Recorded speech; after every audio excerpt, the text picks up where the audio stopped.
Rich Rita, ex officio. Machine member. Cindy Picos, member. Terry Willis, member. Wendy Rathgeb, member. Bill Spence, alternate. Rob Wilson, alternate. Okay, thank you very much. We'd like to welcome Bill Spence and Rob Wilson and Lou alternate members. Welcome, welcome. Thank you. Okay. Yes. First thing on the agenda is the acceptance of review and acceptance of the June 14th minutes. One thing on there, which was line 77.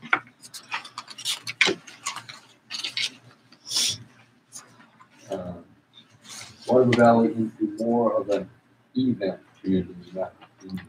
You can eat that on the other line. What line was that? 77. Yeah, I get it. I just wanted to invent something. That's all correct.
And everyone's been getting the minutes correct like 2-3 weeks before the next meeting. Yeah. Right? Everyone's gotten them? Okay. Thanks. You're welcome. Watching all of you. Need more time? No. Can I get a motion to accept the minutes as amended? I make a motion to accept the minutes as amended. All in favor? Aye. Opposed? Okay, the meeting minutes of June 14th accepted as amended. And I forgot to seat the alternate members. So I'm going to seat both of those, Gary. Both Here comes alternates. Bill's coming in. Well, and we will only seat one. Well, alphabetically, we'll start with Bill Spence, who you see today. The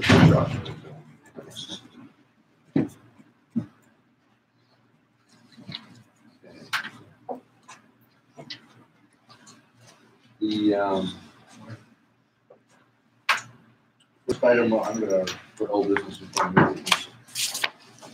You make that change on whatever it is, got a standard old business. So you want all before it? Okay. Yeah, we'll pick up with Sarah. It's still over there.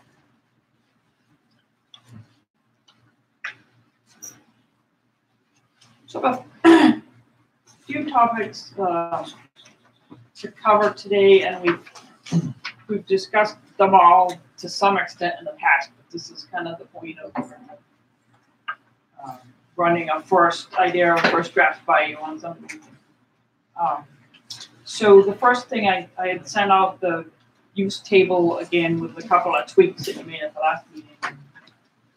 Just want to give people a chance to chime in when they had any additional thoughts to that at this point. I had a couple minor things. I know we talked about redoing the Snows Mountain zoning as far as where things could fit in there. And I'm wondering about camps for recreational instruction. Should that be also, that is part of, I'm sorry, that's on the second page. Yeah. Or seems to fit.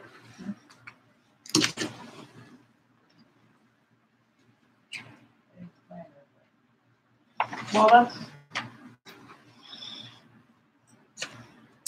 it's minor, but not if you want to open one. Right. Not to the Yeah. person who wants to open one. And then under commercial, there's other arts and craft shops and something, but are we just mixing that all together and just going with retail shops? Yeah, it wasn't, we titled that, but I wasn't sure if that's what you wanted. So we're nixing that? Yeah. Makes sense, kind of redundant. Yeah. Yeah, the simpler it can be. Well, with retail implies that it's a business that sells stuff. An arts and crafts shop could be a workshop, right? That'd be more of a studio. Yeah, right. So should we call it a studio? Well, I don't have a problem with calling it anything, but I'm not sure that retail would cover a studio that is basically just producing something. It's not necessarily selling it, retailing. So maybe something more like studios and galleries. Yeah, All right, craft centers. Right. Maybe the arts and craft centers kind of thing. Instead of shops. Yeah. And then it would be clear that retail is allowed there because you're allowing retail. Yeah.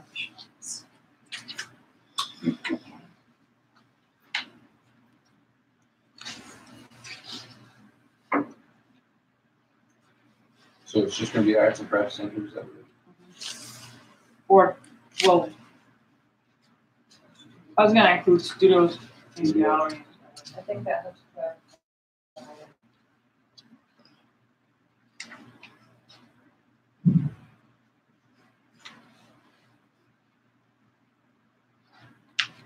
And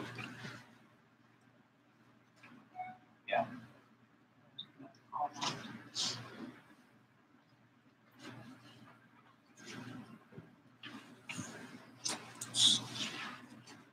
Could those be an accessory in HDR too? The way you have some other things that would be, might be part of a hotel or condominium complex. I would think so. As long as you're not associated with something.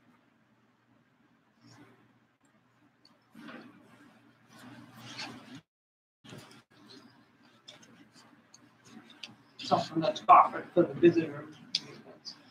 The idea that you have the accessory in the HDR.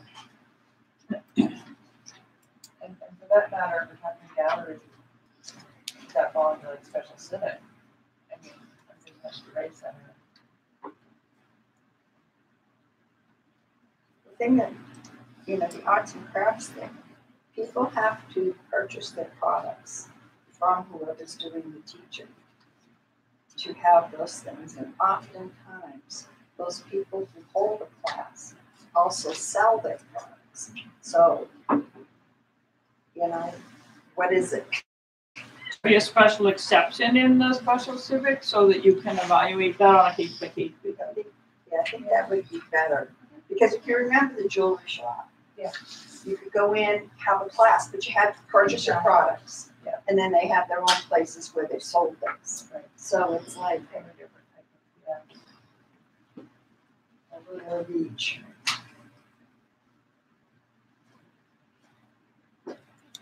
And would you want a special exception in HDR too, or just for HDR? That's me. I'm just thinking like, I don't know, condo association or develop maybe it's hard to. Well, you allow retail there, as accessory already, so why would it be, just thinking out loud, why would it be more? Allowed. Why would it be more strict? Yeah. Yeah, A is not allowed, it's accessory. Right. P's allowed. Yeah, they do fall under a very similar category. Yeah.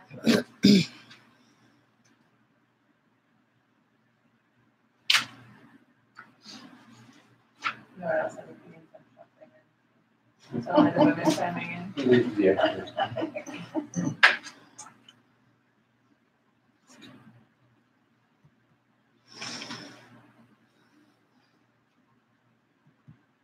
is it permitted in HDR?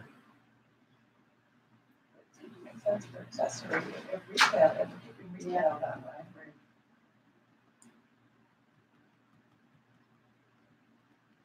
So it's allowed as an accessory. That makes sense to everybody. You have one thing that's accessory by special exception, which is parking Parking, yeah. facilities in the HDR. And Yeah, under It's- transportation. it's unusual to do that, but I can't think of any reason why you couldn't if you wanted to do that with those two, with retail and, it's, you know, if you, the HDR, some of these, you wanna make sure they're really accessory to the, Hadn't we talked about that at one point, accessory by special exception, was it Mark King who was saying that's like not done? it isn't, but, it isn't, I had never heard of it, but you have another one already, and I don't know of any reason that it couldn't be done. And accessory, it's just, I'll have to define it and make sure that it's spelled out. It's just accessory usually means, yeah, no worries, of course you can have your backyard kiddie pool, right, with your house. But there's nothing in the, you know, in the state neighborhood statutes that precludes having it be the other, that this is by special exception when it's supporting the principal use on the lot, right? And that's kind of how we do that. I guess that would define it as it would have to be accessory, not special exception, and it could be primary. Is that It'd be, sort of the differentiation? I didn't understand the way you asked it. So if it were just special exception, it could also be the primary use, but it would. We'll say you need a special exception to have it as an accessory use. Right. And this would be a different category. But yeah, there's no reason you can't.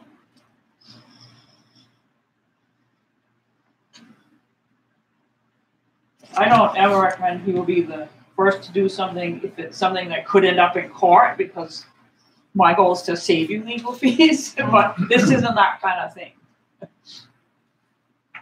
Not in my view.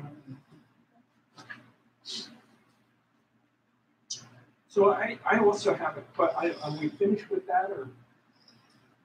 So, Okay, I have but a I need to know question which on- things in that column, which things in the HDR that are accessory now do you want to make be the accessory by special exception? We have the retail and the studios, galleries, to make sure it's not really the primary.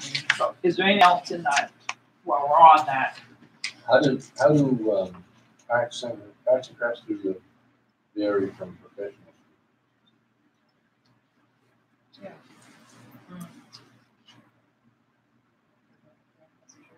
From where were you looking? Right above, what is it? Studios, above the offices. I guess I think of that as I'll be spending a couple days on the definitions to trying to get these to me what I think you want, and then we'll have a meeting that we're talking about that in August. But It would be good if I you was were pick- using the same word. yeah, I see that. I was picturing this second line is you're gathering people there to participate in the thing, whereas the first is just I have a back room that I paint. I'm not artistic, but if I had a back room that I paint, and that's the first line. But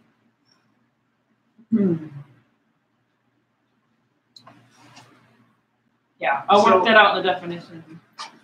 So I have two questions on the what I notice is that we do not list the professional and business offices as an accessory use in HDR, but we've got them. There's several of them. And I'm wondering, do we just decide to take that away? Another question. What underneath it has offices and it's allowed? Especially this first one, you can see in there at all. Well, that's a great question. What's the difference between Yeah.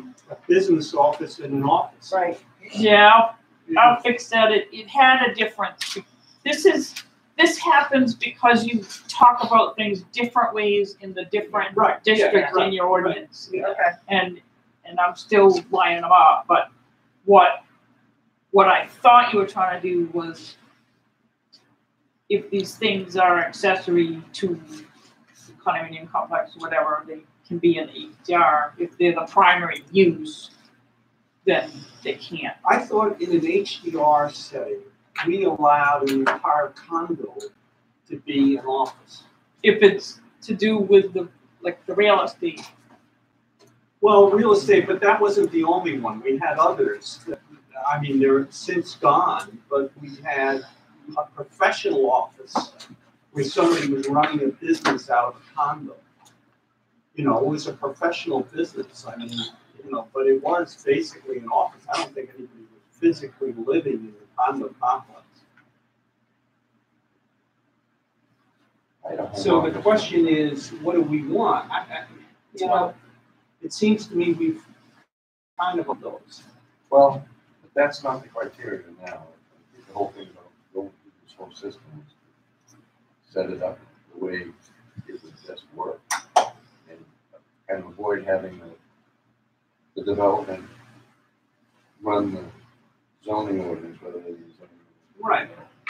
But I for one have no objection to a professional office in a condo complex. Yeah, I agree. Well, that's good enough reason to discuss it, but the fact that there are some there. Yeah, I actually ran an office, you know, condominium. No. That was the only thing we used it for. I mean, yes, stay there and stuff. Yeah. I think as far as professional office, you know, one that doesn't have a lot of traffic, a lot of customers. Right. I think that's the issue, is the traffic. Well, I think for the most part, that usually is what ends up being the discussion. So should it be a special exception then? So that somebody gets a chance to review the, Well, Do that. first off, we talking professional office or office? Because office, would be, I suppose, the more Well, we- expansive definition. We had that other definition of home office, right? And there the implication was, but that was in a single family residence. right, that would be allowed in Home there. office. And I've noticed, that was my other question, I've noticed that in the table, I don't see that any longer. Does that mean that we're not allowing a home office business in a single family residential? as an Home accessory? occupation is in there, Is it? Yeah. Oh, okay. residential. It's not under commercial. Under residential, it's accessory to the residence. On page 1. It's a residential use, that's why it's okay. It's not becoming a commercial property, that's the whole key to that.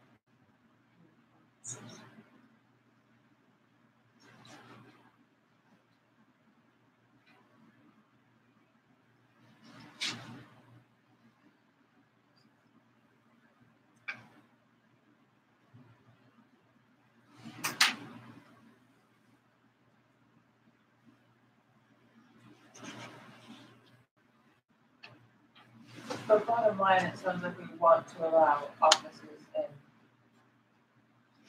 at least HDR, right? So by special exception, so that you can see that, But it's not gonna be a high traffic. right, So, Well, what would we have to spell out, if we make it a special exception, don't we have to create the criteria? well, we'd certainly, when we look at the whole, want to look at the special exception criteria you have to make sure that it covers what we've done with special exception. We want to make Okay. sure the criteria you have still works. I don't remember off the top of my head what you have, because I wasn't working on No, I that, but that's part of what we do when we plug all these things in, is then look at the whole and make sure that we don't need to tweak If I anything. remember correctly, there's not much because we had clearly misused the special exception category before. But didn't I tweak some of that stuff Well, 2 you years may ago? I Yeah. did some cleanup of the ordinance for you. Are we talking HDR? We're talking whether to make offices a special exception in these. You know, I picture like, you don't have that it's a special exception each year. No, we're talking about whether to make it. Put it in there, Yeah. I see. I don't see why it couldn't be accessory. I mean, I think about somewhere like Winterfell, and for, I don't know, a few months, he used a condo for an office space. It seems quite reasonable if it goes in hand with what was needed there, and it, I don't know, I don't see it as an unreasonable thing. Is As it, long as it's accessory. was it, I didn't catch part of that, was it accessory, was the whole condominium unit an office? Yeah. Because if we need to think about how to say that it's accessory to the, what's it accessory to? To the operation of the It's condo to the development. operation of the Yeah. condo complex. Yeah. What you couldn't do is build, if we made an accessory, you couldn't create a condo that was commercial property. But I thought what you were talking about in the past examples was an office that wasn't like the sales office for the convent. I guess those are two different things, right? Yeah. So, well, if it's a massage therapist or if it's the manager for the company. If it's a massage service, it's a service, not an Right. office. But If it's a, oh, an accountant, or is that a service? yeah, that'd be an office. Well, I'm thinking that if some encourage individuals who wanted to come to the valley and start a professional business, and they bought a condo complex for that purpose, I think that's a very good use of the town's property. So I'm like with you, I think we ought to make it an accessory use. That's I don't not think accessory, that's not an accessory use then. That's the primary use of that condominium unit. Yeah, but see, here's my question. What is the primary referred to, the complex or to the individual units within the complex? It would have to be a normal and typical part of a condominium complex. Why Like the to make it sales a normal- office. And I don't think we would want to necessarily allow on HDR a complex that is only businesses. But somehow, I think we should allow somebody who wants to. Oh, but how do you draw that line? Well, that's like, in my mind, it was each individual units. But you within the have complex. individual owners. How do you know But it's still a Joey can have his condominium- office, but not It's still a Steve. condominium document. It's the But- whole thing. But here the reason that you can't is that you have to treat every owner the same and give them the same opportunities. You can't say, Steve, you can't have an office because Joe already does, and that's enough. Each one would need to be able to. You're allowing it. Probably the best thing to do is like special. Because That's there's what I some think- things like that's what I'm noise hearing. limitations and- Because that's where this one's okay, but that one's not. Well, But it you have to- depends on the criteria, So, you know. yeah. I don't want to have a barrier that prevents people, in my mind, you don't want to build a barrier that prevents people from allowing them to run a professional business out of a condominium complex. But we did strengthen your special exception criteria Okay? 2 years ago, and now it says a little bit more specific, like will not adversely affect the adjacent area or result in diminution of property value, including consideration noise, traffic, lighting, hours of operation. There's some more teeth in it now. Proposed use is appropriate location for the use. I think your special exception criteria are not bad. That way the applicant or whoever does the city staff business can look at that list and determine. Yeah, and each one has to be judged on that list. You can't judge the the third one more harshly because you already have the first two. That's never what accessory means. Well, the accessory or special exception. I think just special exception is what we're saying, so that somebody who wanted to start a business in town could start that way. So, okay. Sarah, I have a quick question on that. At the town, we put that in, everything's fine. The condo association bylaws, can they trump that decision? Because they have their own rules and regulations. Yeah, an owner of a condominium has to comply with both. And it's not this board's business what the other says, yeah. Got it. And you can't deny someone a permit because their association bylaws don't allow it. Or even if they have a deed restriction.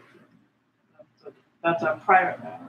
Yeah, I was just wondering if we allow it and the bylaws of the association not allow it, would the person trying to start their business have a legitimate question? No, I don't think so. I think in that case, the condominium documents trump Okay. whatever the. So you Right. get more restricted. Right. They can be more restrictive. Got it. And they always are. Yep. It's always another layer.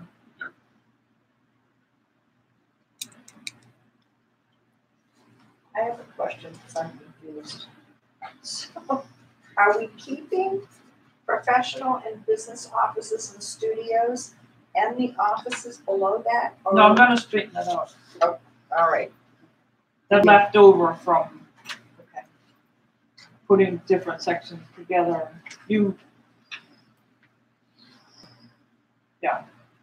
The end goal is to find all of those things. And that's the best reason to put it all on a table rather than having all these separate lists. This is just, I mean, I use it all the time. It's just a tool for sorting these things out. Do the zoning rules encourage those interested in commercial or business operations to congregate in one area versus another? Yes. Yeah, I mean, we do, it encourages them to go to village commercial or commercial one property. But we always get into this, that somebody, because it's private property, we've run into this before where the people, the owners of Town Square, and they probably aren't even the current owners, refuse to allow a business to enter not because he didn't have space, but because of competitive pressures. So that individual wanted, ended up opening a business in a condo complex. So the other question on this was, I just wanted, before I actually do it, because it'll be thought and work, that you want to get rid of the lists and have a table instead in the actual ordinance. That's, I think it's so much clearer, yeah, I agree. And then you can always go to your zoning regs to get your specialized idea of what that meant. Or no, the table will replace. the table will be in the regs instead of the lists. Yeah, I think the list right now, the more stuff we have, the more opportunity to error. I just wanted to be sure because I've had experiences where I've done things. What I feel Would have strongly been- is we need to highlight those areas, though, where we literally change the intent of the zoning in going from the current to the table. Yeah, I know. Versus where we just trying to clean up language and the understanding of words, that's one thing, but is just, No, cleaning up language. You can't. I think you're gonna need to separate those two thoughts into different amendments. I mean, I think there might be an amendment that says to replace the list with a table, and another amendment that makes these changes where people can see the list still, so they see. You want people to be able to see what uses are changing on their property easily. So I think maybe it's two different questions on the ballot. Well, or certainly in the public hearings, we need No, I think to- it should be two different ones on the ballot Well, because, I don't have a problem with because that. you don't want to have to throw out going to a table because somebody doesn't like one of the changes you're proposing.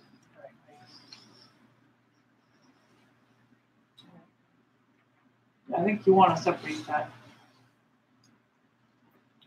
And there might be some other kind of cleanup stuff to do with that one that's gonna not offend anybody, but the uses, you're definitely gonna want to circulate, real clear lists of the changes. Right. For As the public opposed to hearing. those which are just, language oriented, where we're trying to make it, we don't think we're changing the intended use. All we're doing is cleaning up language. Right.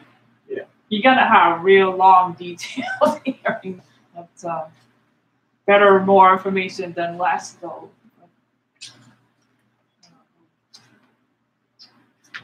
So, I had one question on uses in there, and this kind of brings us to the next topic. We talk about density and the commercial. Did you want to add plain unit development as a permitted use in the commercial district so that people can do it? And I thought that was kind of where we started the conversation with your village study, that so that people can develop group of lots and have more than one principal use. So wouldn't you want to add plain unit developments as a permitted use in the commercial in the C1? Like how it is in the chart. It's not Page 2. it's not permitted yet though in the C1 in the chart. Plan unit development on page 2. On page 2 it is.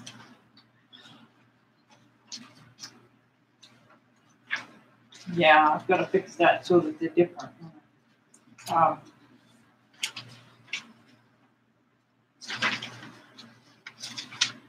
think we're still finding some of these that have more than one.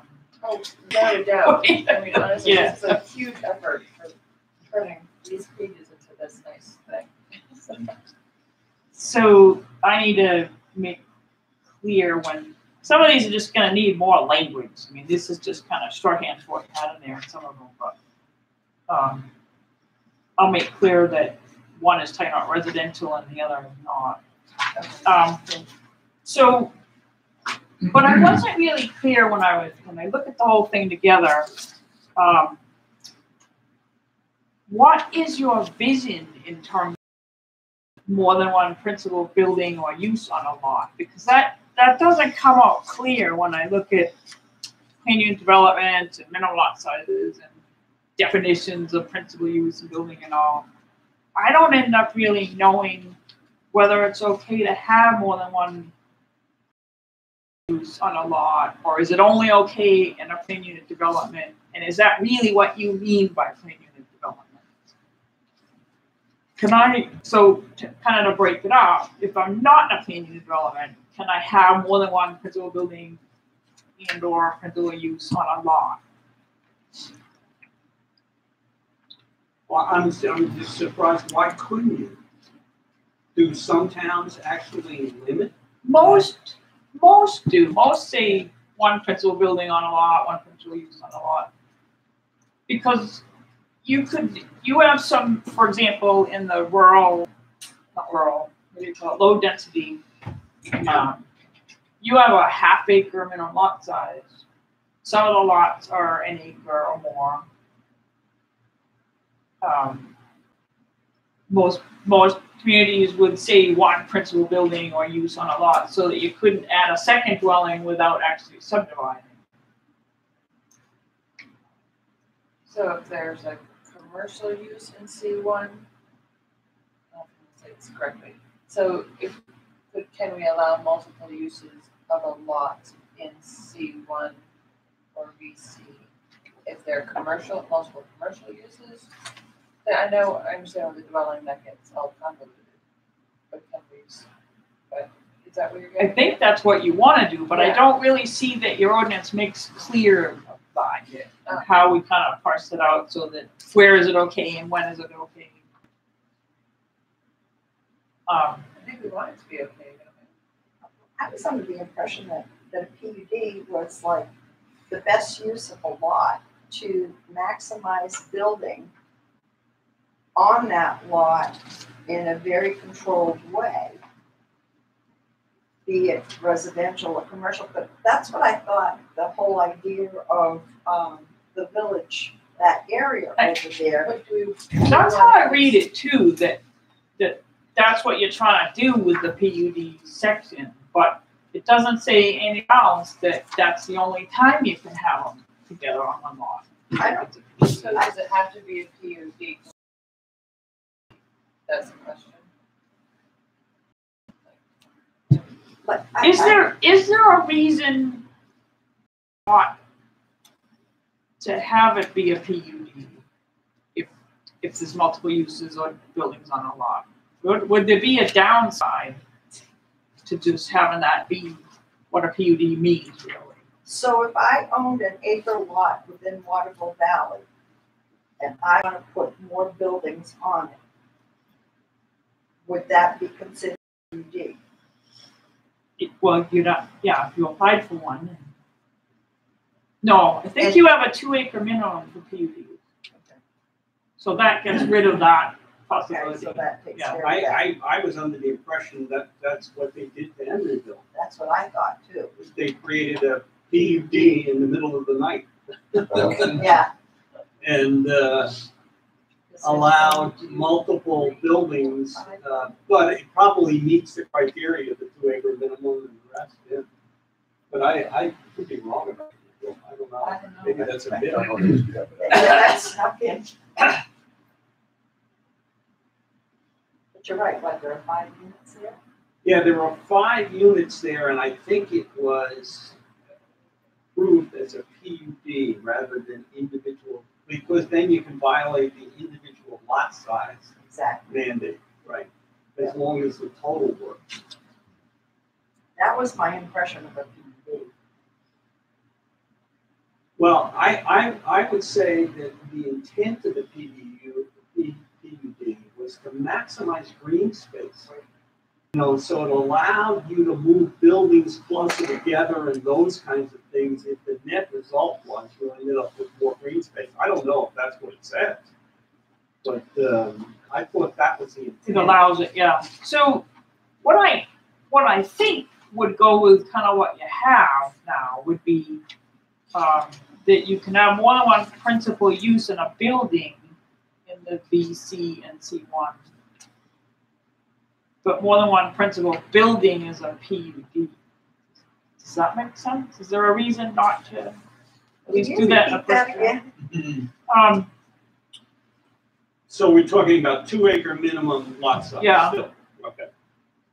That more than one principal use in a building is okay in the BC and C1. That's normal, Yep. right, in a commercial building. Yep. But that if you want to put more than one principal building on a lot, you'd come for PUD approval, so that the planning board gets a chance to look at the whole plan for the property, But if we're trying in to terms of increase, access and. yeah, if we're trying to increase density, do we want to limit that multiple buildings, multiple uses to only 2 acre lots? Why 1 acre lots in C1 and BC? If our goal is density, higher density.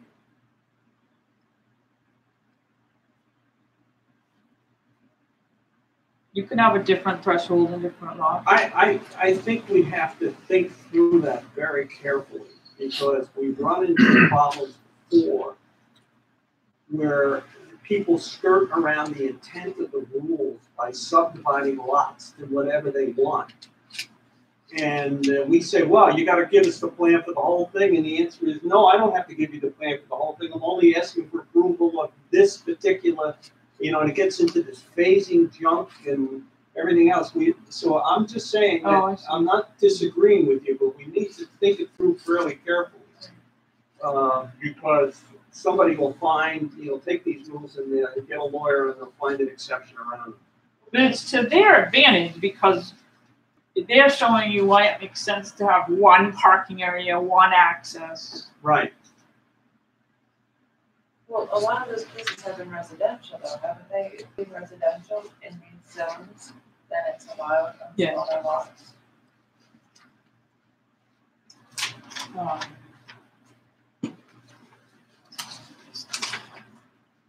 Well, you don't allow single or two family. You're not gonna in those two districts. Right, but. We're proposing to Right. eliminate. You would have just multifamily in VC that. Right. So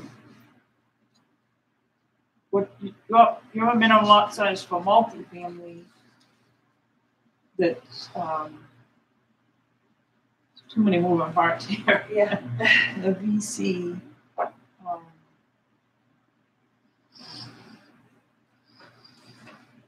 You don't have a minimum lot size for a multifamily in the VC. On lot coverage, it says the maximum lot coverage for a single-family dwelling or two-family residential unit should be 25% of all buildings. Yeah. That's what it That's, states. is that in VC? Yeah, there's no That's minimum lot size for that's in multifamily in VC. That's in VC. But we're talking. But you're about right, it doesn't say about lot size. No, it specifically states there is no minimum lot size. Yeah, Yeah, maybe that's another way to think about it. Is have 2 acre minimum. That is.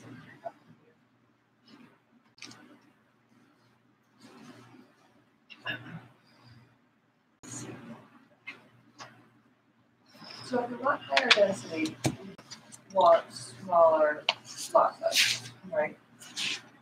So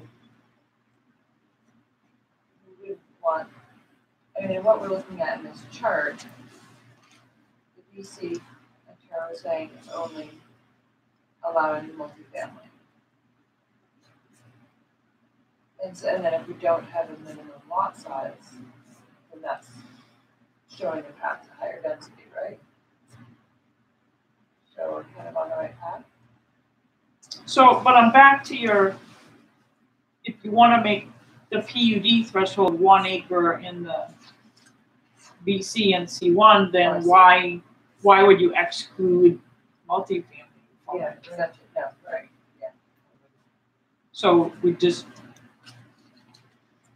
I mean, you'll see all this, right? I've just been giving it to you in pieces, but you'll see it as a whole next and have a chance to I just remember rethink any and all. a while ago, we were talking, when we were doing the C1, C2, we thought we were gonna do, remember, over where it's now a driving range for golf course, putting in C1, commercial on the lower level, and then residential above. We had talked about that. Thought that was in the It's allowed right now Yeah. in C1. in the VC and C1 we have. But see, I think making use of the PUD with those, will have a mixed use. The whole reason we're discussing the PUD is because of the fact that you might want to put an extra building in the same lot. Is that right? Everything else. So I was trying to find out, your ordinance isn't clear right now when you can have more than one principal use or more than one principal building. I want But if you were to take that to out make of it the say equation, what you want it. if you remove that from the equation, then the discussion about the PUD and commercial doesn't really mean. Does it all come down to that one item? What do you gain in commercial? In the commercial zone, basically, there are no space requirements between buildings. I mean, we're trying to do everything as close as we can anyway. Well, you get to plan, I mean, I think it's really in terms of parking and access, when it's to the applicants of unit 2. But if you remove the requirement, or if you remove the desire to put another building on the same lot, does the PUD gain anything at all? Yes, because you could still have one access serving more than one lot if they are on different lots. one parking area. You're reviewing it as a whole, and it might be handout I gave you on with some changes to the PUD so that you can, while you're talking about PUDs, we'll hand out with the changes that we talked about, moving it to the planning board, so that it would just be part of the subdivision and site plan review rather than a whole additional step with the select board.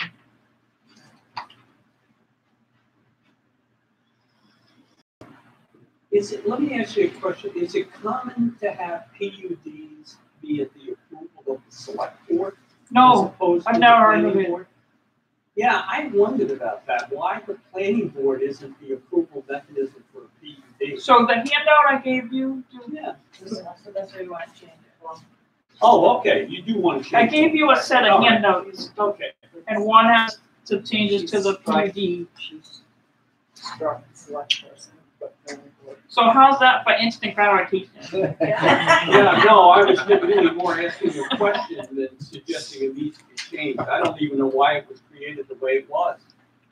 Well, I don't know. I don't have a problem with it. I mean, as long as the select board doesn't have a problem.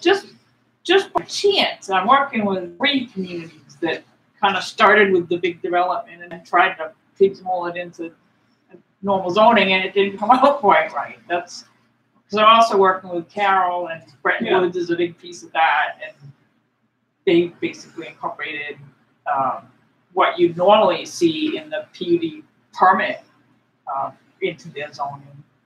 And then there's Mountain Lakes District that, was half built, and then the developer went bankrupt and disappeared. So they were left kind of trying to figure out how to make it all hang together. I think it's just probably a relic that from the development happening before the zoning. That's why I think it probably is like that. But it's not normally something the select board would be involved in, and people wouldn't normally need to go through this whole second process. It should be that the planning board's allowed to look at it more creatively when people are looking at one project rather than, it could be on one lot, it could be on 4 lots. The PUD.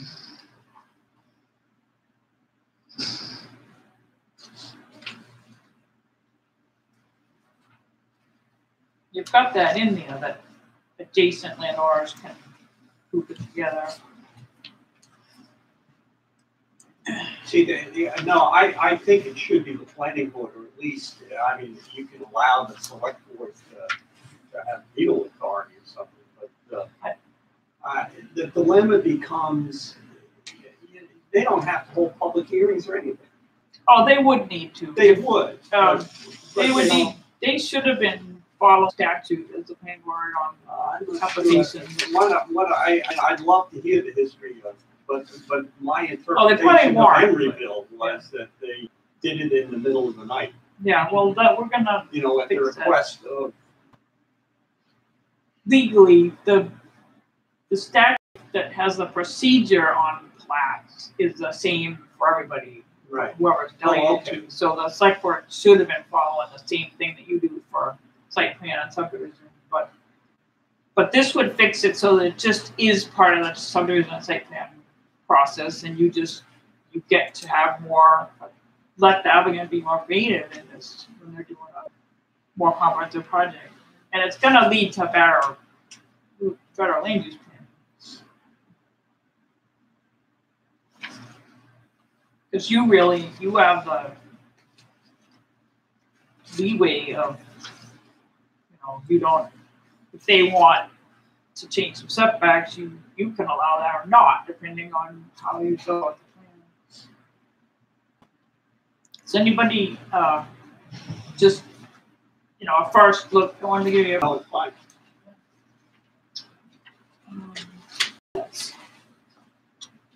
So the question we have is what relative to PUDs, to what extent they should apply beyond BC and C1 land? I mean, why, if we had something, now, everything we have that's high density is already built on it. But if we had a piece of high density land, why wouldn't we allow someone to create a PUD? Yeah, you would. We would. Yeah. Is it allowed now? I don't know because I don't have my red line spec out version of the use table.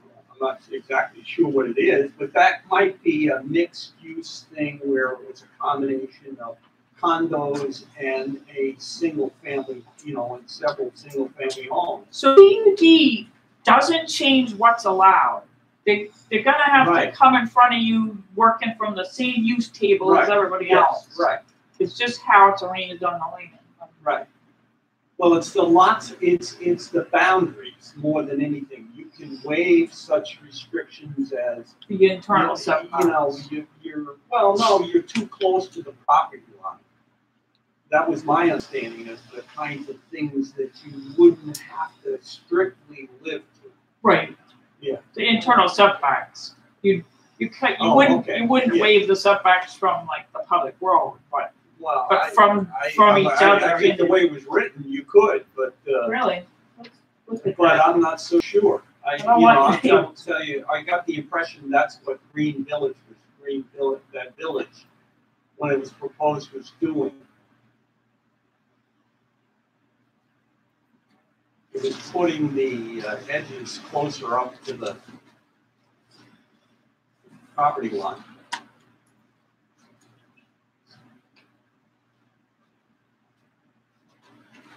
Yeah, I'm just making note of that, Yeah, because you I normally don't know. you normally don't waive the setbacks from external. I'll check that. Oh, you did add internal, so maybe there was the implication that said that. I see, yeah. So, Bill, you're right, it wasn't limited internal, and one of my proposals was to change that, Okay, because, it's kind of not fair to the adjoining landowner who's not part of the PUD, all of a sudden have this thing be closer to them, or the public road. Yeah, okay, so I already fixed that. Cross off my disease. So let's look at the longer table that I handed out today. We need to return to the discussion of C1. We started to talk about that at one meeting, but we didn't look at my notes like you really reached a conclusion or do with it. So just to help you think about it, I put all the dimensional requirements on this table so that you can look at them in one place. And maybe if you could take some time to carefully look at it between meetings, there may be some other things that jump out at you that you want to change. But today, what I really wanted to focus on was the setbacks in the C1, because that's kind of where we started the conversation months ago, was how to make the C1 jump out as the most vibrant happening place. And right now, the setbacks are the same pretty much everywhere.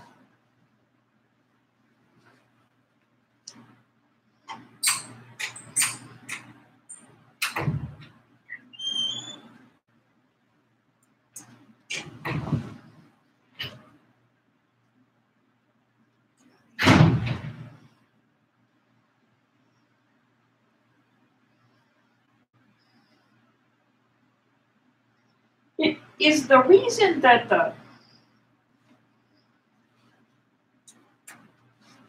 something that jumped out at me is unusual in here, that the setbacks from the right-of-ways is 35 feet, and the setbacks from the paved edge is 20 feet. Yeah, And- that's weird. Do you have roads that aren't in the right-of-way? Like private say that roads. again, roads that. Do you have roads that don't line up with how the right-of-way is drawn? Some don't have it. Yeah, we have roads areas that have been designated and treated as town roads that are actually private property. But I don't think that's your question. But that may, That would describe the edge from the pavement. that may explain why though, why you have the differentiated, but I'm not sure why you have it further from the right of way. Because that's really making it a lot bigger in most cases, right? 35 feet from the right of way is way further back, and in an ideal road that's in the Well, middle of it's the a right of paved way. edge of, I thought of an internal road, Yeah, not an external road. So I don't think that applies to a town street. but we need to define internal road, that's, Right, well, my understanding of internal road is that if you build a driveway, a common driveway to service a condominium complex, that's considered to be an internal road. but do you have private roads that are kind of like that now, that, Yes. Well, basically all the requirements, and do you have to build it to specs, town specs, and those issues?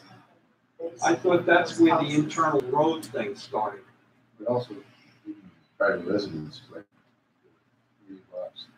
3 lots serviced by Serviced by a common driveway. Yeah. North Face is a perfect example of that whole area, Yeah. because we homeowners up there pay an association fee to North Face to plow those Right. areas. Yeah. okay, so this makes sense in your context. But, so look at the C1 and think about, that's pretty restrictive for your commercial district. 35 feet from the public right of way or any street right of way that's pretty restrictive. So that's another opportunity to make the C1 more dense, would be to change some things in this column. So is 20 appropriate or more like 15? How big of a swing do other towns take when what, we hate to end up with a building that looks like it's right on the road. And, I know, of course, it depends on the scale of the building and relationships, but what's appropriate? Well, for some, I mean, for people trying to make a dense village center or downtown, people are starting to look at zero lot line. Oh, there's lots of towns that have 0 lot lines, right? Well, if it's lots Well, yet, and but it is the historic, trend. It's historic that they got into it. Right. Before they zoned, they built houses right next to each other. Right, and then they zoned and had these 30 or 20 foot setbacks and said, well, why doesn't it look like the old downtown? And now they're Yeah. changing the zoning back is the trend.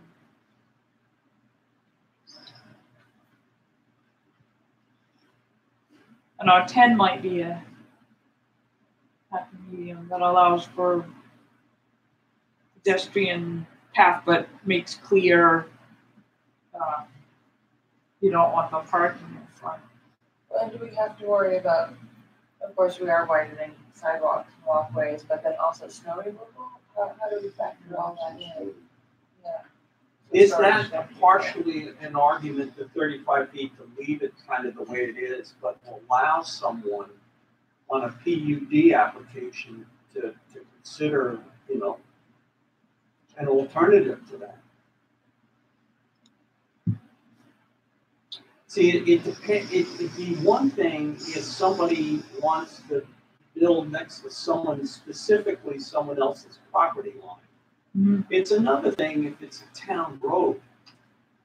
I can see circumstances where we would allow buildings closer than 35 feet, but wouldn't he have an option under a PUD if we allowed them waiving all lines, setback lines? Just thinking, so suppose I own the commercial next to the PUD. Well, Now, how there come I'd they have a got to problem. build right up to the road and I didn't? And they would look Well, funny too, wouldn't they? Yeah. Like, if somebody did that. Right. Yeah, I hear you. Do these numbers have anything to do with road widening in the future or? No, it's from the right of sidewalks? way. It's 35 feet from the edge of the right of way. So in many cases, you know, the pavement does not extend to the edge of the right of way. Yeah, it should. The right of way goes another 10 feet or something. Like a lot of our roads are under code. They don't need code. Oh, no. So we have to, how would you factor that in? So, Well, if you want to go, I don't know what you do with that. Yeah, that's another complication. How wide is a typical right of way?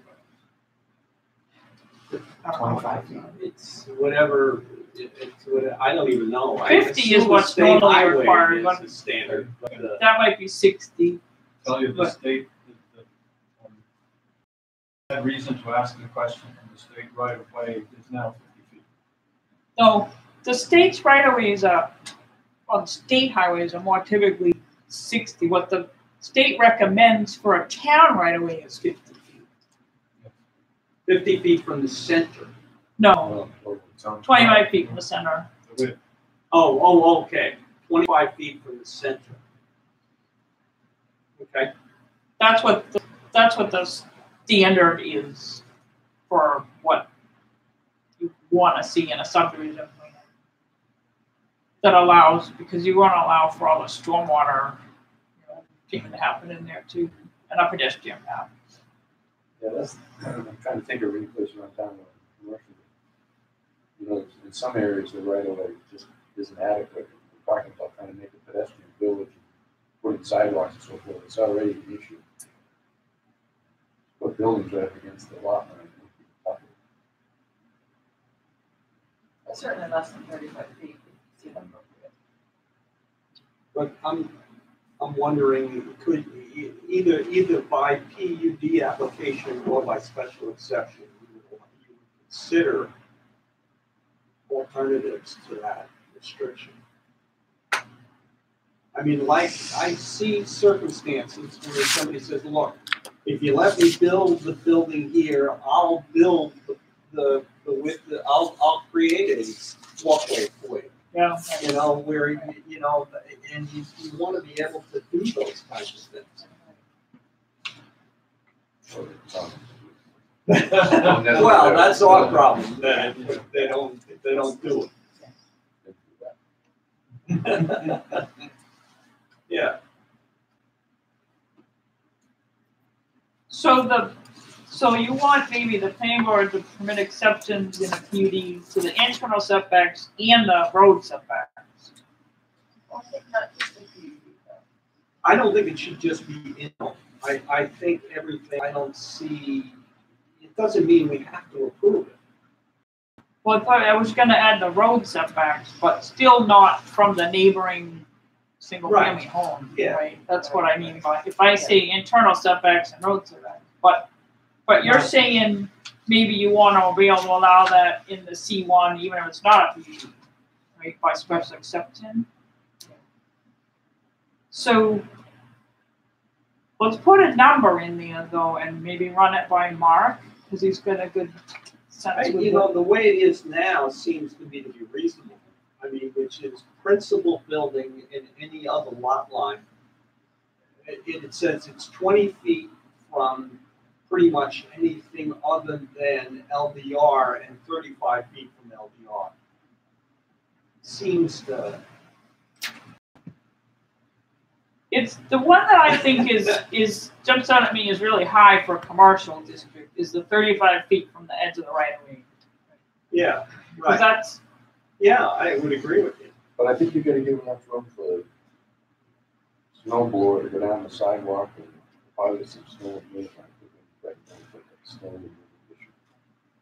If the sidewalk is right up against the building, you get damage, you get limited ability to plow. Granted, in the kind of situation that you look at right now, it's right against the building. Well, because in theory, I mean, walkway would be within the right of way. Right. So if we did say 15 feet from that, Snowblower room, but not enough probably to store the snow from it, but we could blow it into a truck or something. At least it's get to it. The ideal thing is to blow it off on the side away from the road.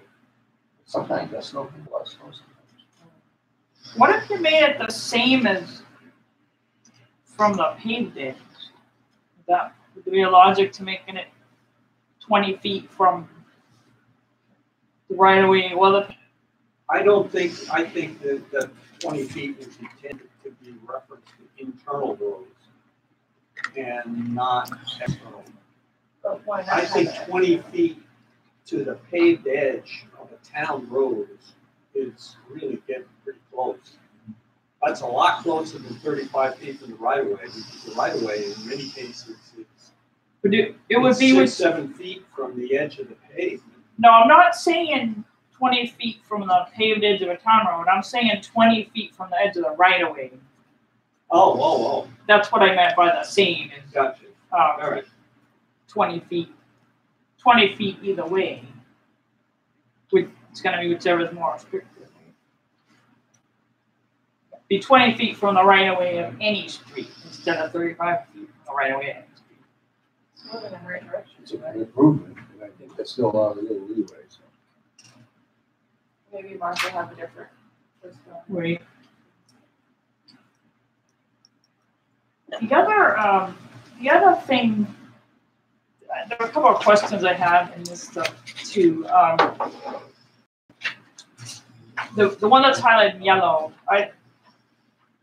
most of these things, if it said internal road or whatever, in most places, I knew it should in all of them. This one, setback, any parking in any street,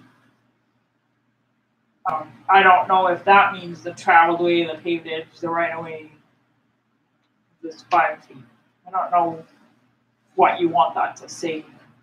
But the others are so specific, right of way, traveled way, or paved edge.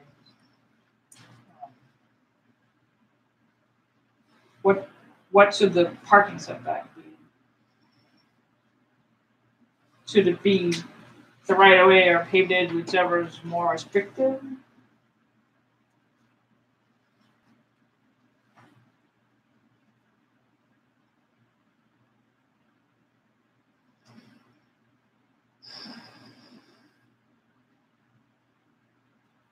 How have you been looking at it when you looked at site plans?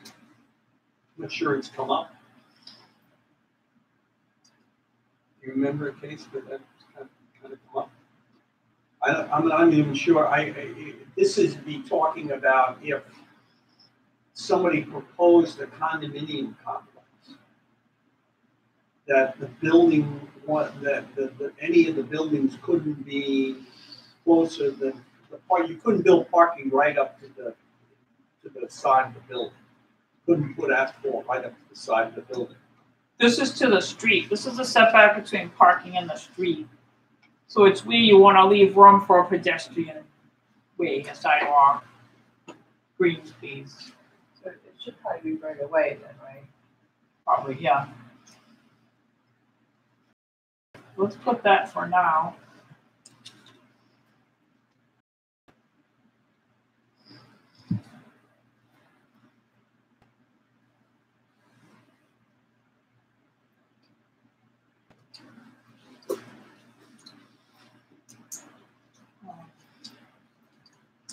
My other questions on this are in the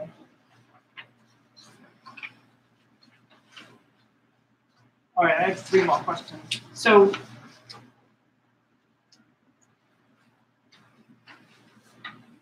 this note number 1 now adds this whole other layer of stuff that we need to do something with.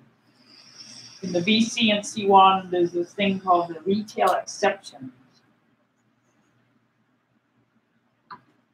And first of all, I think this needs to be in the planning board purview, not select board.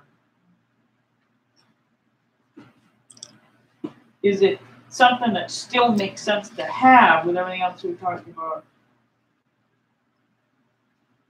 Because now you've said, all right, here's what you want, but don't really want it. It's, but why just retail? Like, why not other businesses? Right, I mean, Take it out.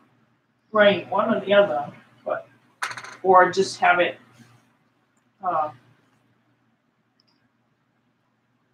The building proximity restrictions are probably the fire safety issue, so I don't think you really waive those, but I mean, now that you're done talking about the setbacks, here's this other thing saying that, oh, don't worry about them, really. We didn't really mean it. Well, I think it's along the lines of the PUD statements, which is, if you want to build an office that's primarily retail space, come talk to us, because we'll grant all kinds of exceptions. That's what it says to me. But it seems weird. I mean, you want to do one Yeah. business, well, sell some stuff fairs and say it's retail. I'm guessing there's some history that if you go back and take a look at the property lines around Town Square, that some of this got in there so that stuff could get built. Yeah. So I would take it out because you've spent time thinking about how you want this to work. Then I think we need to clearly make sure that the implication is that you can apply for a PUD. If that's the mechanism. I mean, because essentially this seems to be redundant with the notion of the PUD, right? Right. Yeah. This should be happening through a PUD. So it's not, yeah, we'll waive the thing, but we'll look at the plan as a whole and make sure it hangs together as a unit and with neighboring property. So how would you word that? Just take it out. Take it out? Yeah, I'll just take it out and make sure that I The think building that proximity would be- restrictions. if I were a property owner in C1, that would be a contentious issue to me. yeah, But well, before we take it out, I mean, we should expect there'll be a fair amount of pushback. right, your first step is, you always want to allow time for changes between two public hearings.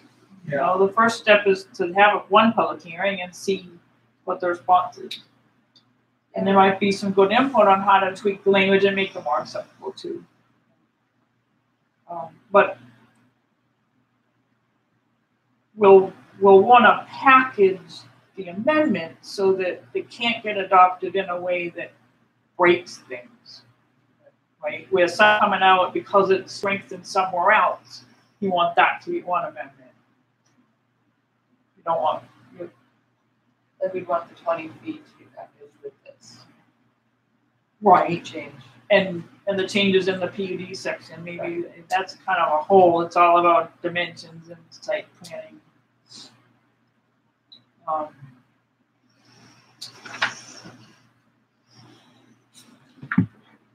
The second question I had on this topic, I put the definition of open space on here.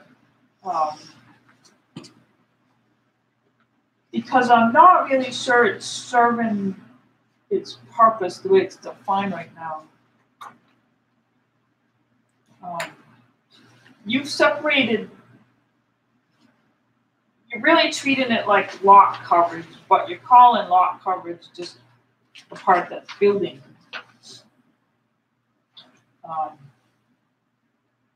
But you talk about lot coverage. I mean, you're talking about open space like most times talking about what's left after the lot coverage. And normally it would say that it's something about landscaping and green space rather than just not used.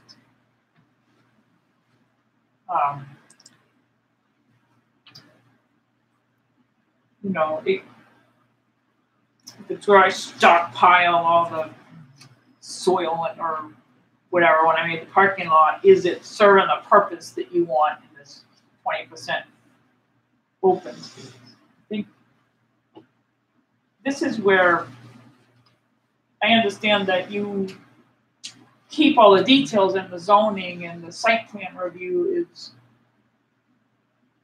tied to the details that are in the zoning. So that's why you have some of these holes, I think, those landscaping percentages and buffer widths and all would normally be in the site plan regulations. But I think here you should at least be talking about put in some language that's about green space and landscaping. And does a pedestrian pathway count? Because right now, that's part of your open space. If that's a good thing, then you want to make clear that. But right now, it just says what's not used by building, parking, and a road. That's not really.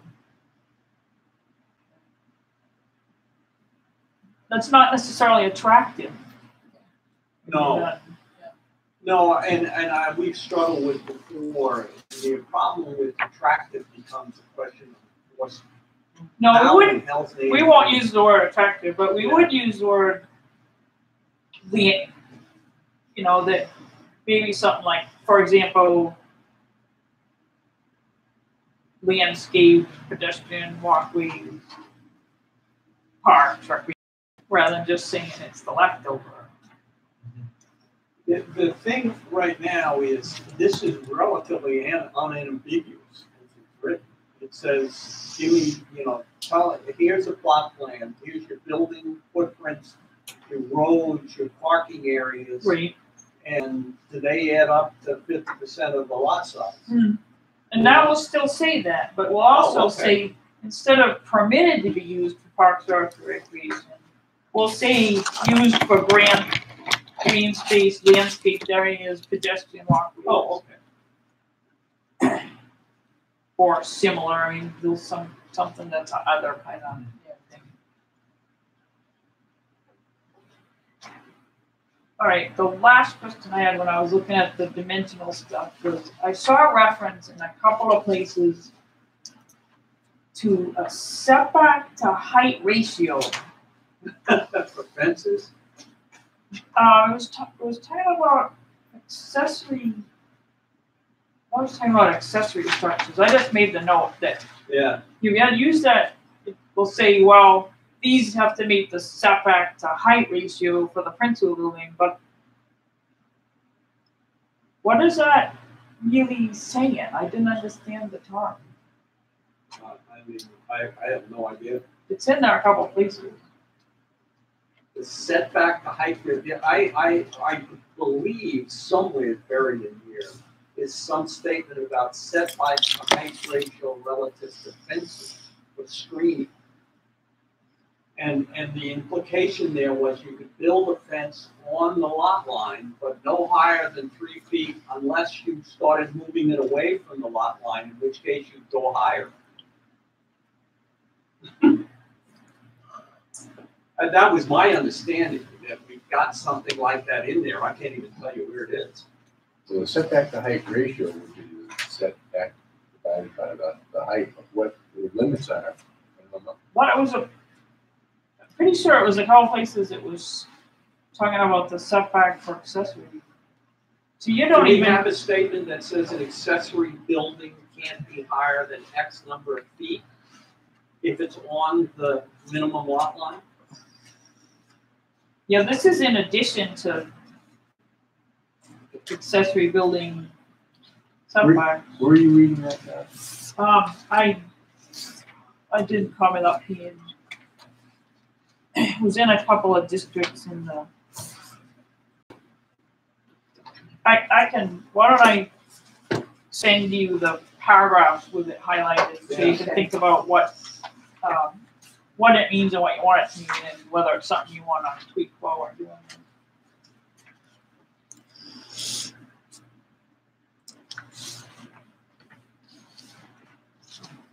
All right, I'll mail that out.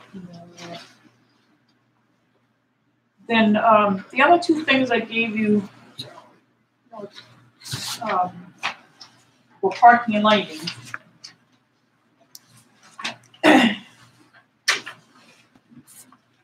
You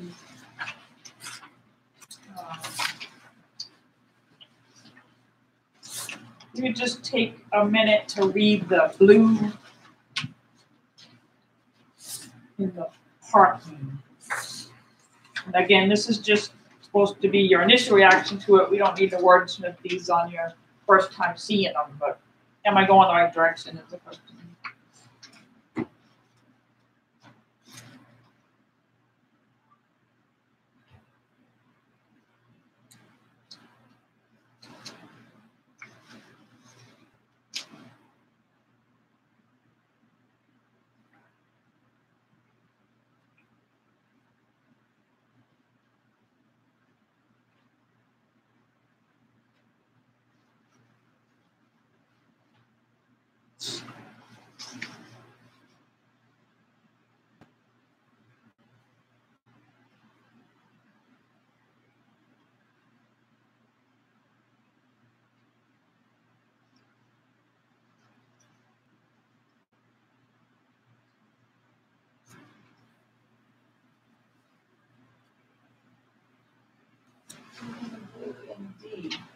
mentioned parking analysis. So is that in theory something that the board could request of the developer to get a professional? Are there professional analysts who will give feedback on parking needs? That language I moved from the bottom of the table where you have it in there now. And that wasn't exactly the wording I recommended 2 years ago when that was put in. I see. But it's close to the idea, but I mean, you're trying to say a parking study, really, that's really what you mean. I don't remember why you guys decided to say analysis. You wanna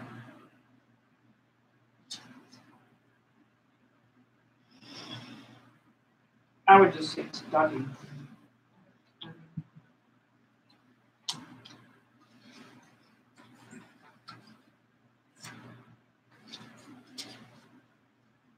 The only things that I wonder about is whether we need some statement that would suggest that when we judge that parking is a public safety issue, or the police suggest it's a public safety issue, that the town reserves the right to review and change the parking requirement. Requires, to come back for a review of that section only, parking. Right. Because I don't know what you do with the case of, because they would tell you, the police would tell you that on occasion the White Mountain Athletic Club is a public safety issue. We got people parking on the road. I see what we need to do is number 4 on the third page needs to apply to all parking, not just flexible parking. Right? It's not only that, it's the question of what triggers a review. We say if there's an expanded use or an expanded building, that requires that you go, but somehow we have to have language that says if there's relative to parking, that regardless of whether there's an expanded use, we can require the applicant to come back and review it again. I don't think you really can unless you put that in as a condition in the plan. I don't think it's a. Oh, okay. I don't think it's a. That's why I would maybe move number 4 on the third page so that you can put that in as a condition going forward. But you're not the public safety police. And the person then has to come to you and apply for a revised site plan to add more parking. But it wouldn't be the planning board that says, hey, your parking is causing a safety hazard. No, but what's the mechanism if, let's suppose the police comes to the select board and say, what's happening over here is a public safety issue. What do they do now? Because the argument's always been, well, it's an approved plan. How do we get to review that plan? Or who does? I don't care if the select board does it. But someone's got to have the authority to say the plan's not working. Yeah, that's not really it's really not something a planning board can do. Okay, can the select board do it? Someone's got to do it. And it's not really related to the plan. It's the select board saying there's a safety problem. Right. An applicant coming to the planning board and saying, all right, I need to revise my site plan that the plan isn't, the plan doesn't get revisited. I have you approved this plan for X number of spaces. Yeah. And therefore I don't have to do anything. Well, yeah, but the argument, the problem with that is that the approval was based on the traffic study that was provided by the developer. Right. And if the traffic study was erroneous, then the planning board would just say, well, obviously, it was some faulty information. But having an approved plan doesn't ever relieve you you can't still be a safety or health hazard or a public nuisance. You might have forgotten to deal with noise in a plan, and the noise can become a nuisance. It's still a nuisance, even though you didn't talk about a plan.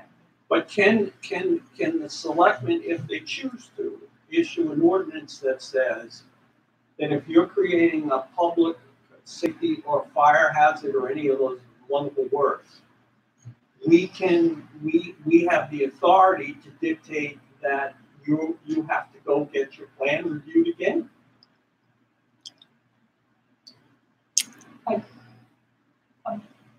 not an attorney, but I don't think you could do it exactly that way. I think it would have to work in the steps that I said of the town can do the enforcement of the safety issue, and then it's up to the applicant to come get the plan revised. If there's an abuse or if there's an issue and the developer is forced to make changes, then it just goes right back to the authority of the planning board. It's something that would be constructed with development or something like that. It has to come before. Yeah, I don't My think understanding is right now the police feel the only thing they can do is ticket cars. That's their only authority. They cannot go to the institution and say, you have got to make some changes to stop this. that's more a question for Mark and local government center. But to me, that's one of the absolute critical issues relative to parking, is how do we handle the fact that we now figured out the plan doesn't work. And I think your words are right. From a public safety perspective, and the fire hazard, it's not working. I mean, not working has to mean, for example, they're parking where parking's not allowed along a street. That's what's happening. And there are a few places where that is occurring. And the only thing the police feel they have a right to do is issue tickets.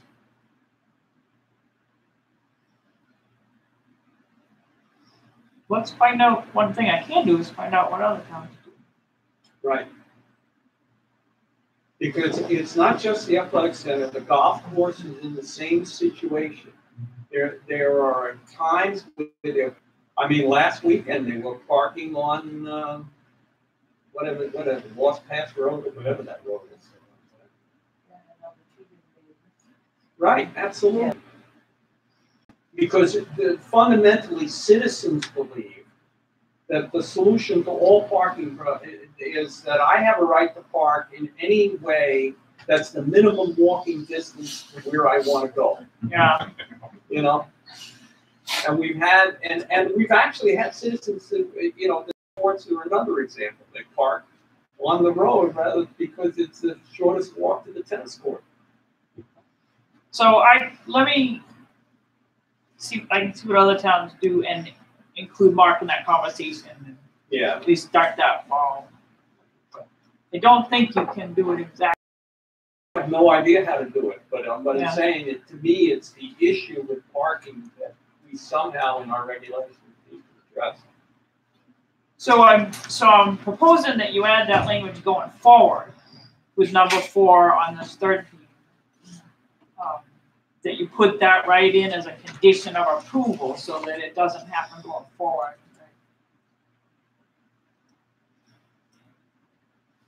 Any other thoughts on the flexible parking on the third page? Conclusion of number 4, does it address the problem that was raised, which is if it's determined after the project has been constructed that the parking is not adequate, it is, in quotes, not working. So, Then what do you? so this would let you impose it as a condition of plan approval going forward. And then in that case, it would be a violation of their approval. How do you force them to fix it? You have the land use law enforcement teeth instead of just nuisance. Same way you'd enforce any other board condition. If it's a condition, then it would allow us to remove the approval, right? What? So,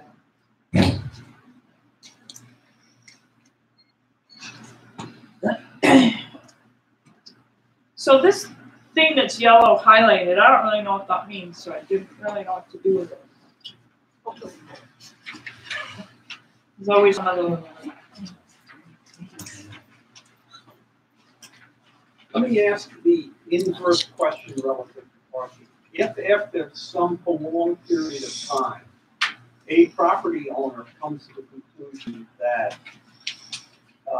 based on history, whatever, I mean, or, you know, the demonstrated plan, that what got originally approved is really not required and wants to get the land back for some other use. Is there, how could we write a rule that suggests such that if after a period of time, you know, the parking proves to be too much, you can retrieve the land?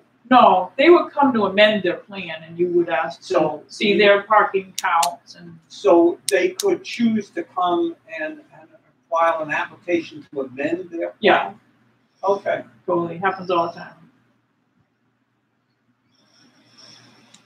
And we have provisions that would allow someone to do that and amend their plan in our documents? The procedure is the same as if it was a new site plan where you have to notify the abutters and have a public hearing and all. So you don't typically talk about it like a separate thing. It's just kind of understood that a site plan application can be revising a previously approved one. It's not really a different animal.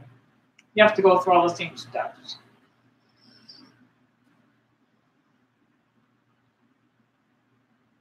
I think people would just know that. That's another instance going. Could be adding another business. Well, be I would reconfiguring vote in access. favor of getting some language in the beginning somewhere that imply whether it was not much, but just say that. Yeah, I'm not working That on they your have site the plan right regulations though. to- I'm, Oh, okay. that maybe a note to make Maybe for the we ought future, to but put a note in there, because as planning boards change, I can envision that planning boards don't, our planning board doesn't understand you have a right to come in and ask for an amended plan. I mean, that could easily get forgotten. Well, I think it's just, I look at it as just another plan. it is. I mean, it's not a different animal. Just because it's been approved as something at one point in time, a new owner comes in, wants to do something different, they would come in. You wouldn't necessarily call it a revised plan. I mean, that might be how you describe it, but I don't think I've had a definition. No. Any thoughts on this yellow highlighted piece on the third page of the parking handout?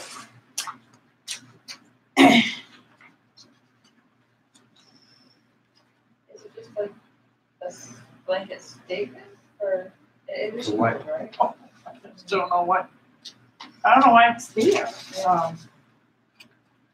Guessing it, like a lot of history of, it's something that made sense for one problem once. But you have this whole section on off-street loading on page 24 here.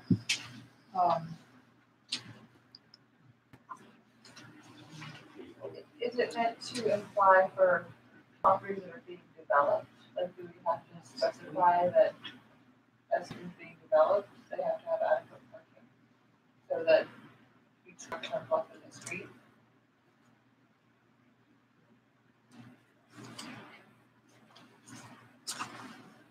I think it's used in several places. Maybe It's the intent of this to basically say, there's a table, and the table says you can do this. But if we determine that aesthetically or from a public safety perspective, that what you're proposing isn't right, we don't think it's right, we could say that's not good enough. But this is talking about off-street loading facilities. Doesn't go on the table at all. It ought to be above in this off-street. It would make more sense as the introduction to the general parking and loading requirement. and not say new or substantially reconstructed, but just mineral off-street loading something. Yeah, it doesn't seem necessary. Yeah. Do we even talk about any other place in the parking loading requirements about what the loading requirements are? Page, the top page, on the bottom section of the top page of that handout, you do.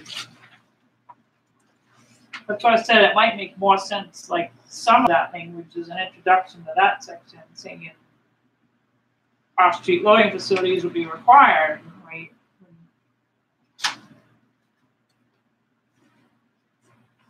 Just because you don't have it in your site, you Makes sense. don't have so much in your site. But we don't have a specific, we have parking requirements, but we don't have loading requirements. You have a size for a loading berth, 25 by 12 by 14. We have size, but we don't have anything that talks to numbers. No, you wouldn't be built, it would be business perspective, but what about if I move this yellow sentence to be more like an introduction to this off-street loading section? I think maybe it meant to be there and got broken apart once.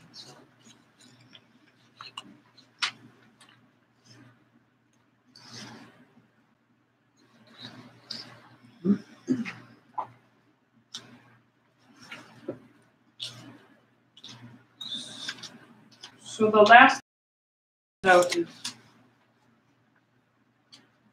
what I dared do with writing so far. let's call it that.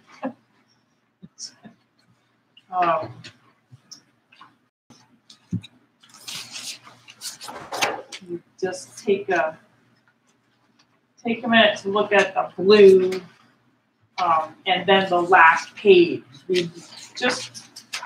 We talked a lot about at the last meeting where some things maybe make sense to be in the zoning and some in the site plan, where to kind of hold that thought or be developing that thought for you. I made a list of some that I thought fell in that category while I was working on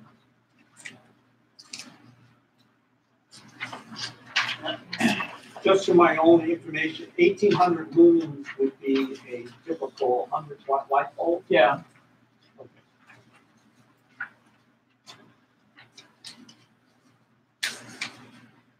Well, so I've read. Not my area of expertise either, so.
So the, one question I have is just to make sure. I read that luminaire is defined as the complete lighting system, including the lamps, the fixtures, and the bulbs, right? All of that. So if you were just going to change the bulb, that does not, that doesn't mean that you've now got to come into conformance. It shouldn't. It should, okay. That would be my interpretation, that just changing the bulb is not changing the luminaire.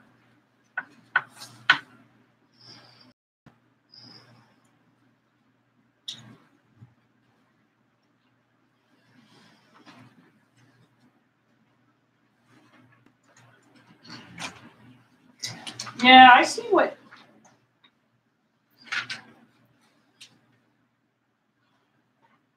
Problem is that most of the models and literature seem to use luminaire and fixture interchangeably, even though luminaire is defined as including a lamp. So I'm not really sure what to do with that.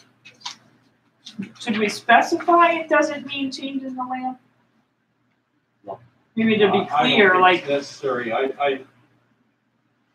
Well, honestly, I mean, it's one of those things that who's ever gonna know? You know, somebody's just gonna change the bulb. yeah. Do you have a lighting committee?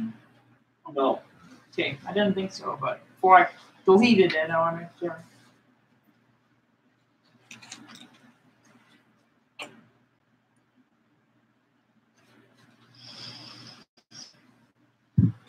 But should it come to the planning board? This is somebody applying to the select board for temporary. Probably not, because they might need it quicker. Right? It might be for a construction site. If they went to select board, the select board would come to us for recommendation anyway. They have to give the decision within 2 weeks, so it might not be able to wait for the planning board decision. That's why there's a shorter way to get it is to go to select board for temporary. Got it. I still think they would. If they have time, I'm sure they would. Yeah. That's the section you have now, and I just want to call.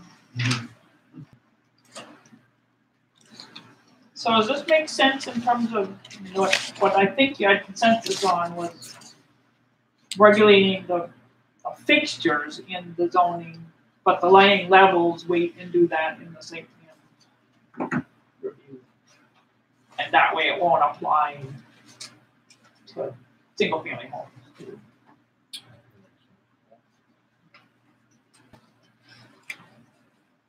So does this look okay for now? For starters? It's only July. It is a very good thing. Yeah. Right. So my my next project is going to be work on the definitions and I'm sure that those are going to need a lot of work and a lot of discussion. So I'll try to get already in the document. Right. This is just pieces I covered for you. So all I got to do is paste in the table and take out the uses. But I'll try to get it.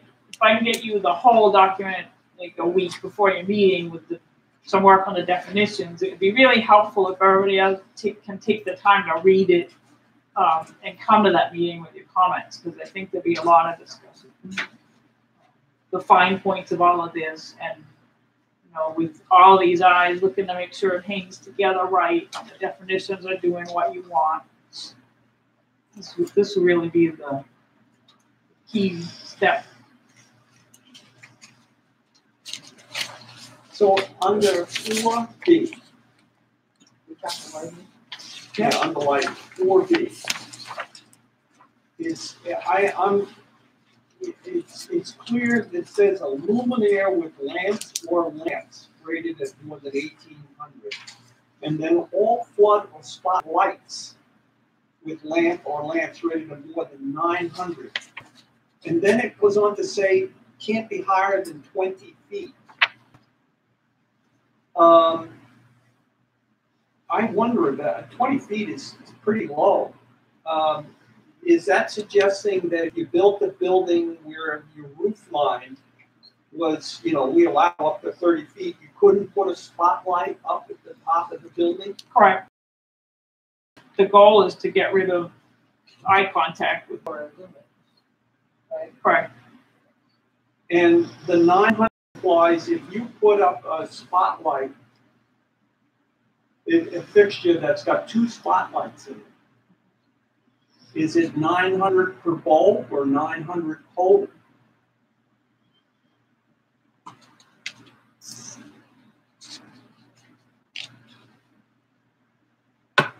This is how it's written in the examples that you Okay. liked and the model, but I'm not positive. Let me look Okay. into that. I think that's a good question. What I tried to do was look at examples that used the same model you did years ago when this was added and see, and where they've given some thought and taken some time and studied the issue and what have they done with some pieces. Then kind of circled back to the light, the light version of the national model. It does say that you're rated at a total. Yeah, Of more than 900. 900 lumens, so that's the, but I'm not sure that makes sense with a flood lamp.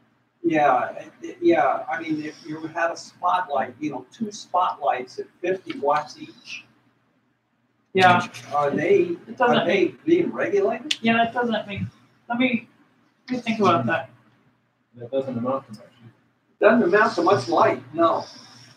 And the dilemma you're gonna have, obviously, is homeowners are gonna feel, I just put these wherever I want. I mean, Right. That's what will happen. That's probably why we need to pursue the whole education aspect of it. Right. Yeah, when you have the public hearing, you definitely want to have a few slides about lighting and the impacts. And technically, I understand grandfathering, but if our goal is to actually get to dark skies, it would seem to me that we need a statement that says, although you were going to be grandfathered, we would suggest that even on existing buildings, you follow these standards. Otherwise, nothing's going to change in this thing, because everything's built. You have, you're stricter on that than most communities where on page 38 where you have 7B, you say any luminaire that replaces a grandfather one must meet the standards. It's pretty common for people to say only if you're replacing 50% of them. Yeah. Or something like that. And I spent some time thinking about that versus what you had, and I like what you have because somebody could use the 50% or 20% or whatever it is to get around the regs. Mm-hmm. I like that you have, if you're replacing it, it needs to be with one that's right.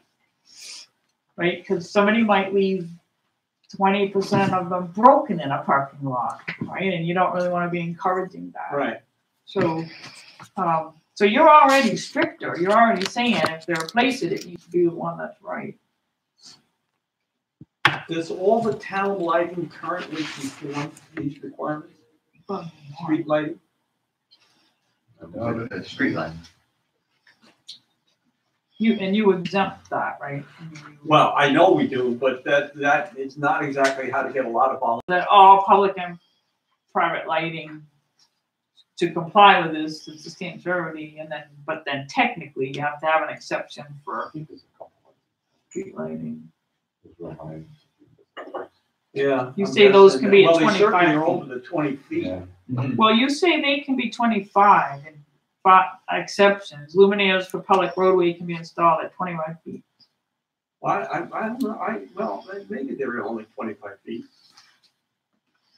But that's something to think about, is whether we want to, you know, is it necessary, if they're not conforming, are we going to make them conform?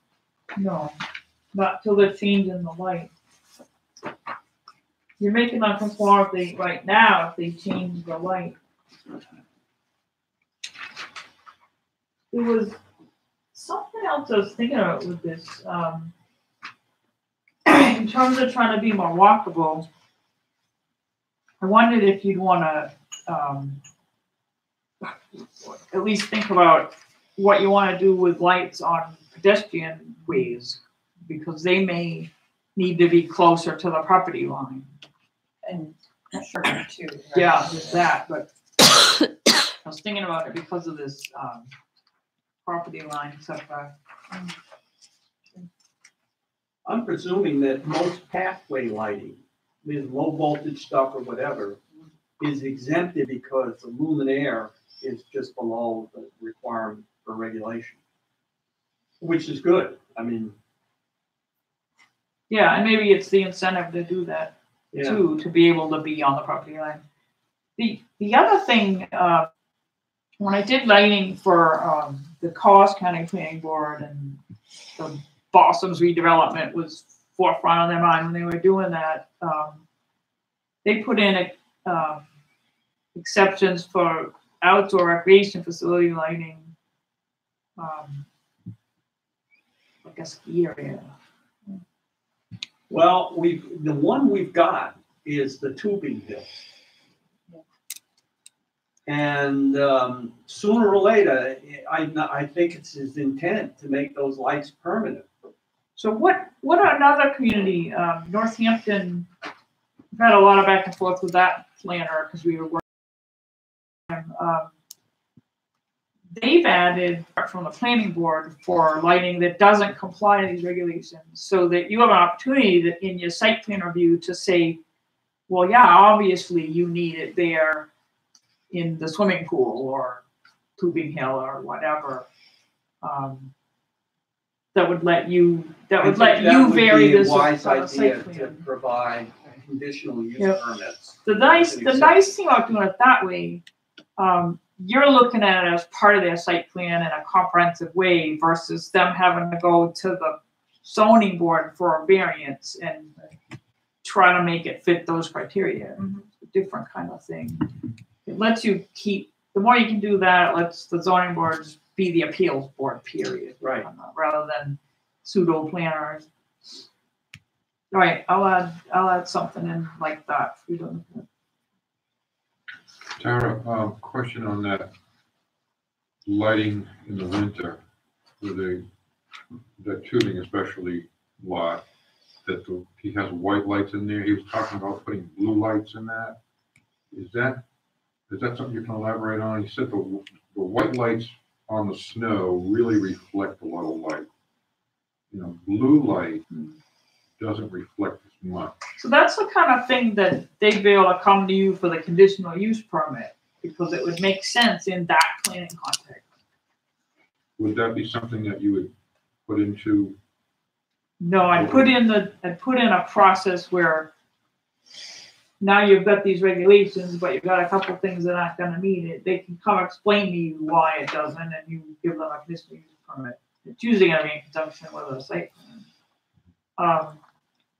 There is technology that doesn't reflect off the snow, and I hadn't heard of blue lights, but it's I know that the technology that doesn't reflect off the snow is pretty expensive.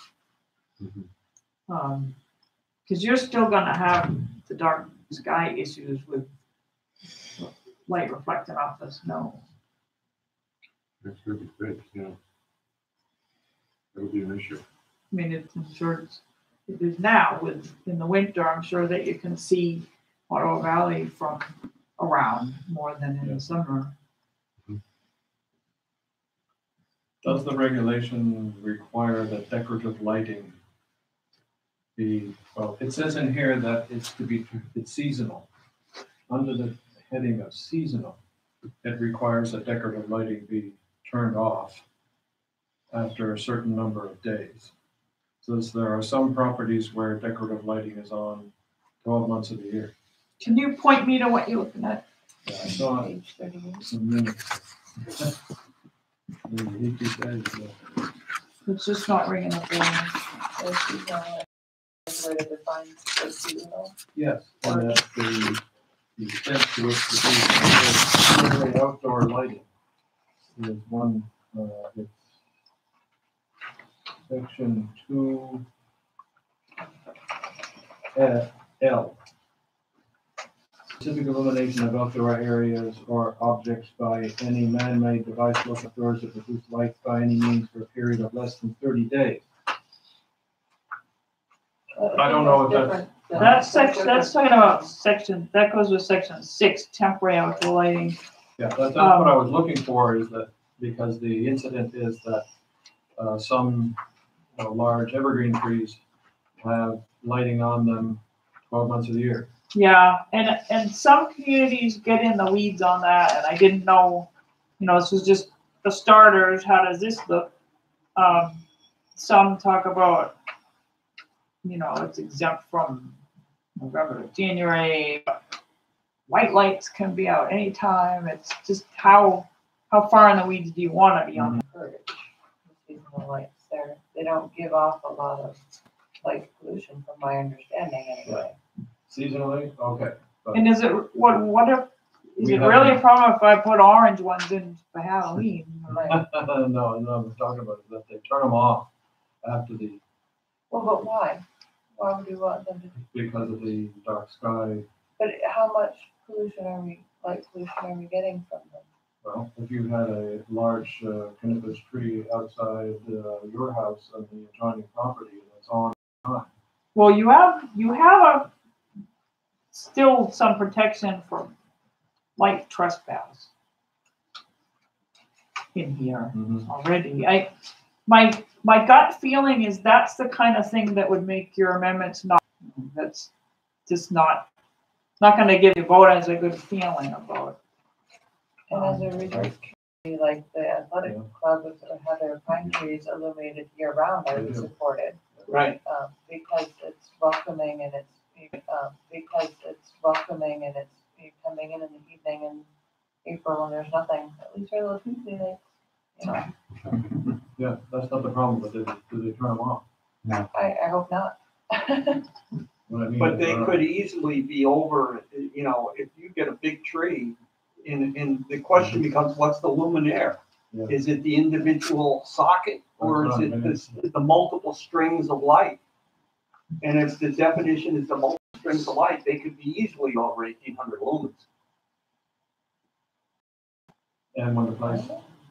Well, I think they could. My guess is they're more than 100 watts. But you're saying, if you look on page 37, 4C, you've got protection for light trespass for smaller lights anyway.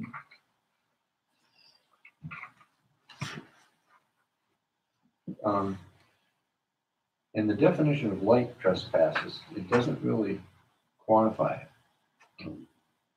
It describes what light trespass is, but without a quantity. Right. Leading into this particular situation. Should we be defining it, put candles or something like that? Well, So the some neighbors consensus was not to do that in the zoning, because then it would apply to residences, and you wanted to stay with the fixtures in the zoning. But to put the definition in without a quantity leads to conflict. I know, well, right now it's really defined as glare perceptible to persons operating motor vehicles, but not so much a neighbor, but I don't know, my sense was that you didn't want to put metrics in. Where is that definition? I'm looking at the definition in the light section. It doesn't say that. Are you in the main definition? The 4C in the requirements. We could expand this. I mean, this is what I'm saying, that this is where I think you'd put it, where 4C on page 37 just talks about floodlights, but you could expand that so that it's the big Christmas tree that's, lit all year and it's shining in my bedroom window. You could expand this here and just have it be to be able to deal with the nuisances rather than the 0.1 foot candles. Because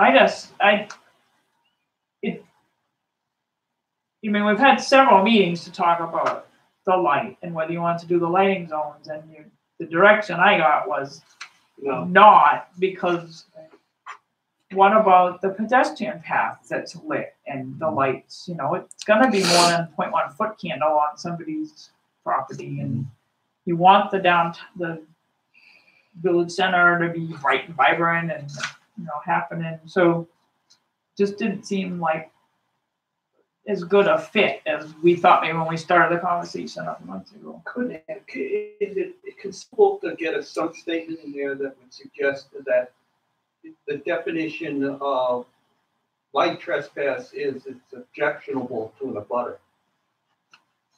I made a note to add more about light trespass, and I'll look at that some more. Okay. But I don't think that's gonna work. Well, I'm only thinking from the practical examples of the few cases where we've had, and they've. I know, but it has to be about the lighting, not the personality. And I don't know. I'll look at that and think about it some more. It's easier with the spot floodlights, and that's why you had that already. It's a good thing that sun is allowed. Yeah. Yes, to whom do we complain? It's out at night. Yeah. All right.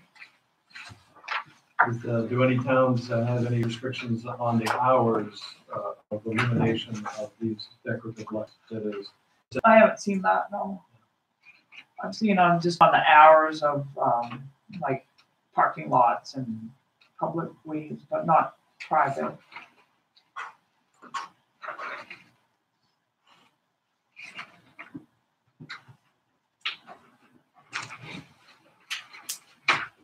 So we've covered all the topics that I think the goal was this year. It's just really the fine points. Good shape for July.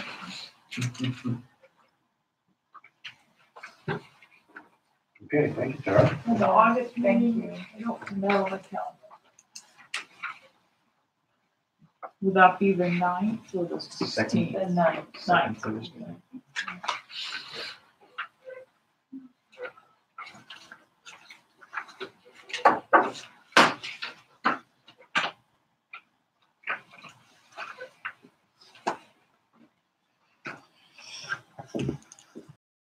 Okay, looks like we're making good progress. Thank you, Tara. Yeah, thank you. I think we're getting where we're supposed to be going. That's good.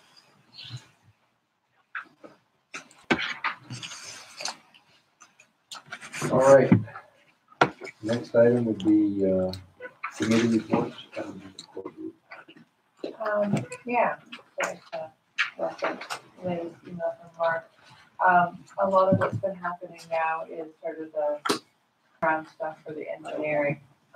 So on Monday, they had a pre-bid meeting for the contractors, which I was not able, I don't know if anyone was able to attend it besides Mark and Jim. And I haven't received an update on that yet, but that's moving along. Bye, Tara. Bye. And they anticipate deciding on a contractor by July 26th.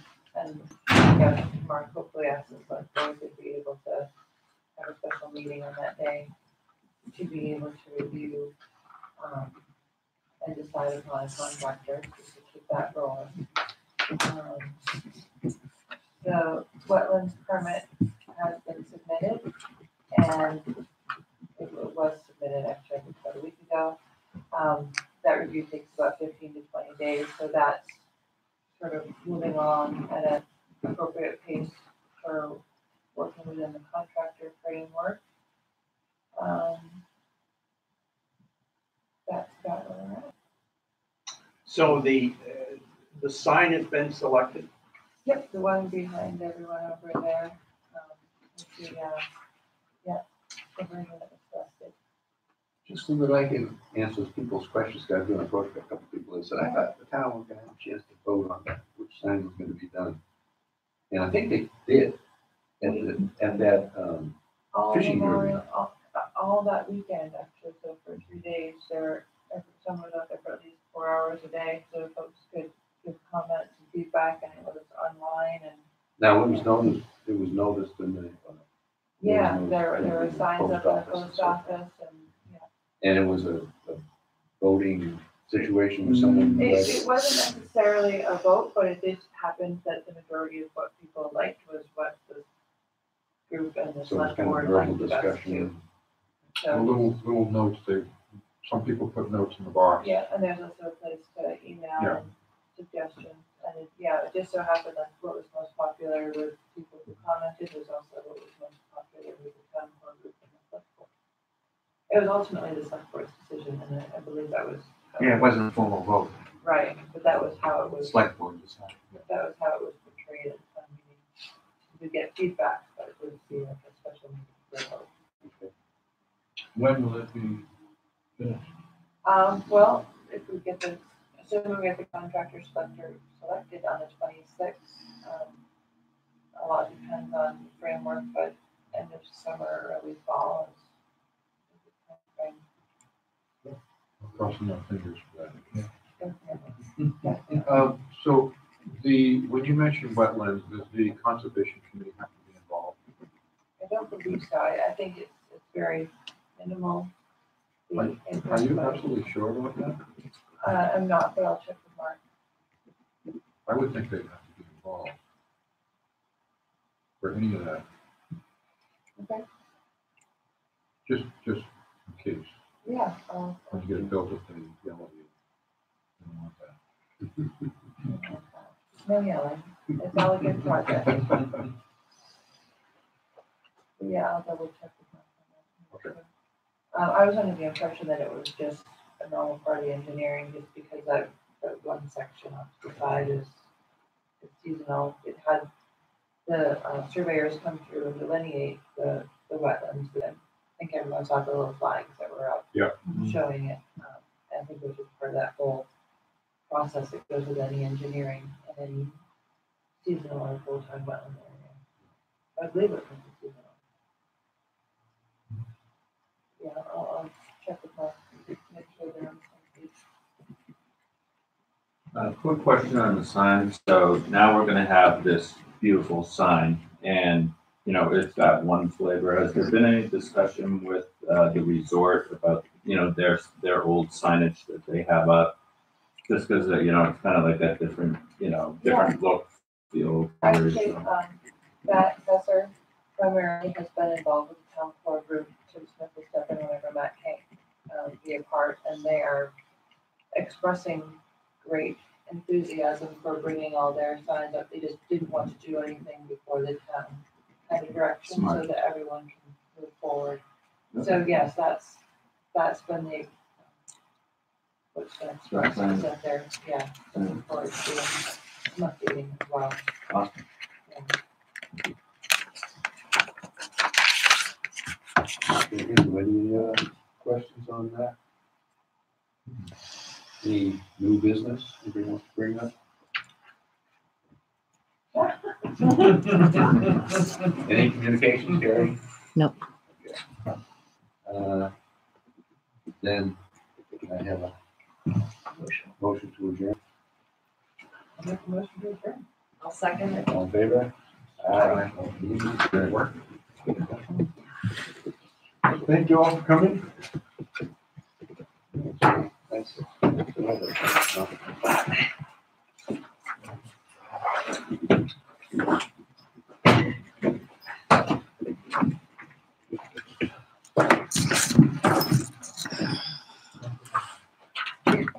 Yeah, but good.